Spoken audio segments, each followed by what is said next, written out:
नमस्कार साथियों, हम पढ़ने वाले हैं एनसीईआरटी गणित कक्षा 10 प्रश्नावली 3.2 का प्रश्न क्रमांक पहले का चौथा सवाल, यानी कि प्रतिस्थापन विधि, जो कि परीक्षा के लिहाज से बहुत इंपॉर्टेंट है। अगर आप चाहते हैं कि इस आपको बिल्कुल अपनी भाषा में गणित सीखने को मिले तो ये प्लेटफॉर्म आपके लिए है, इसलिए चैनल को सब्सक्राइब कीजिए, बेल आइकन का बटन जरूर दबाइए ताकि जितना भी सिलेबस है उसका नोटिफिकेशन आप तक पहुँच सके। तो आइए इस सवाल को हम करते हैं। ये है प्रतिस्थापन विधि से हमें ये चौथा सवाल करना है। इससे पहले के 3 सवाल हम पिछले वीडियो में बता चुके हैं।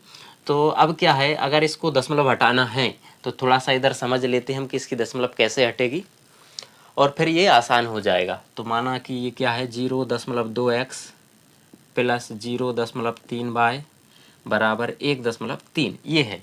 कभी भी अगर हमें दशमलव हटाना है तो अगर दशमलव के बाद एक संख्या है तो भाग हम 10 से देंगे, और दशमलव के बाद अगर 2 संख्या है तो हम भाग 100 से देंगे, और दशमलव के बाद 3 संख्या है तो हम 1000 से भाग देते हैं और दशमलव हट जाता है। तो मान लो हम इसमें हम 10 का भाग दे देते हैं तो ये दशमलव हट जाएगा, इसमें 10 का दे देंगे तो ये दशमलव हट जाएगा, और इसमें 10 का दे देंगे तो ये दशमलव हट जाएगा। तो क्या बचा, 2x/10 प्लस 3y/10 बराबर 13/10। अब इसको अगर सॉल्व करते हैं तो 10 और 10 का एलसीएम कितना जाएगा, क्योंकि बटे में संख्या है, बीच में प्लस का चिन्ह लग रहा है, इसलिए एलसीएम 10 ही आ जाएगा, सेम संख्या है। तो ये क्या हो जाएगा, 2x plus 3y, 2x 3y बराबर 13/10, और ये 10 से 10 कट जाएगा तो क्या बचा, 2x प्लस 3y बराबर 13। यानी कि इस समीकरण को हम अगर 10 से भाग दे देते हैं तो इस तरह से ये जम जाएगा। इसी प्रकार हम दूसरे समीकरण को कर सकते हैं। तो अब इसको करते हैं। सबसे पहले इसको हम समीकरण 1 दे देंगे, तो 0.2x प्लस 0.3y बराबर 1.3, इसको दे देते हैं समीकरण 1।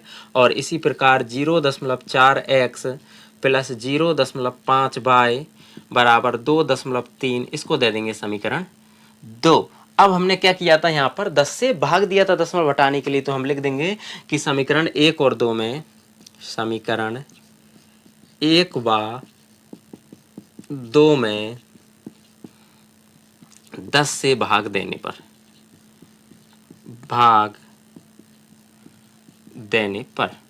यानी कि 10 से हम भाग दे देते हैं पूरी समीकरण में, तो ये क्या हो जाएगा, दशमलव हट जाएगा तो ये आएगा 2x, और ये हो जाएगा 3y, और ये हो जाएगा इधर से 13। इसको दे देंगे समीकरण 3। इसी प्रकार इसको लिख देंगे 4x, इसका दशमलव हट जाएगा, ये हो जाएगा 5y, और ये हो जाएगा 23, इसको दे देंगे समीकरण 4। अब क्या करते हैं हमें इसमें x का मान चाहिए होता है, तो पहले हम y वाली संख्या को उधर ले जाएंगे, तो लिख देंगे समीकरण 3 से, समीकरण 3 से। तो समीकरण 3 से क्या है, इस y को उधर ले जाएंगे तो ये हो जाएगा 2x बराबर 13 माइनस 3y। अब क्या है, ये x और 2 गुणा में है, कोई चिन्ह नहीं होता तो गुणा माना जाता है, और गुणा वाली संख्या बटे में जाती है, तो ये हो जाएगा x बराबर 13 माइनस 3y बटे 2। ये आ गया x का मान। इसको हम रख देते हैं समीकरण 4 में, तो लिख देंगे x का मान समीकरण 4 में रखने पर, 4 में रखने पर, तो इसमें 4 में इसको रख देते हैं। तो सबसे पहले क्या है, इसको ऊपर ही कर देते हैं। x का मान हमें किस में रखना है, समीकरण 4 में। तो समीकरण 4 क्या है, 4x, x की जगह पर कितना रखेंगे हम, 13 माइनस 3y बटे 2। ये x की जगह पर हमने ये लिख लिया है क्योंकि ये x का मान आया है।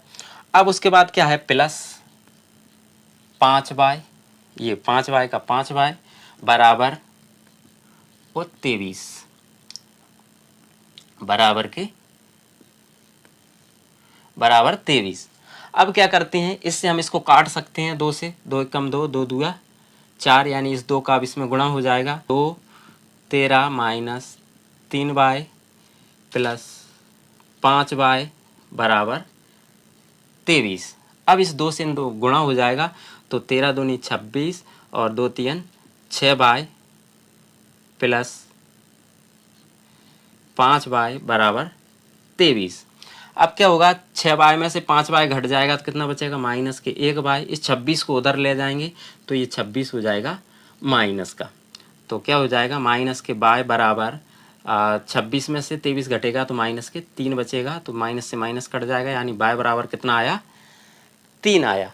अब इस y का मान हम किस में रख देते हैं, समीकरण 3 में। तो लिख देंगे y का मान समीकरण 3 में रखने पर, इस 3 में रख देते हैं। समीकरण 3 क्या है, 2x प्लस 3 और y की जगह पर कितना आया है, 3, इसलिए गुणित लगा करके कोई चिन्ह नहीं है तो गुणित में माना जाएगा, बराबर 13। अब क्या करते हैं, ये हो जाएगा 2x और 3 3 9 बराबर 13, और इस 9 को उधर ले जाएंगे तो 2x बराबर 13 माइनस 9, यानी कि कितना बचेगा, 4, और ये हो जाएगा 2x। तो x बराबर, क्योंकि ये गुणा में है तो ये 2 चला जाएगा बटे में, तो 4/2, यानी कि x बराबर कितना आया, 2।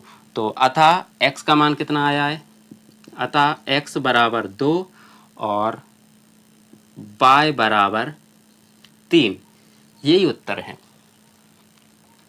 आप चाहें तो इसका स्क्रीनशॉट ले सकते हैं। इस तरह से इन सवालों को आप कर सकते हैं। उम्मीद करते हैं कि सवाल आपको समझ में आया होगा। अगर आप समझ में आया है तो लाइक कीजिए, कमेंट्स कीजिए, चैनल को सब्सक्राइब कीजिए, बेल आइकन का बटन जरूर दबाइए ताकि जितना भी सिलेबस है उसका नोटिफिकेशन आप तक पहुंच सके। और बहुत बहुत धन्यवाद।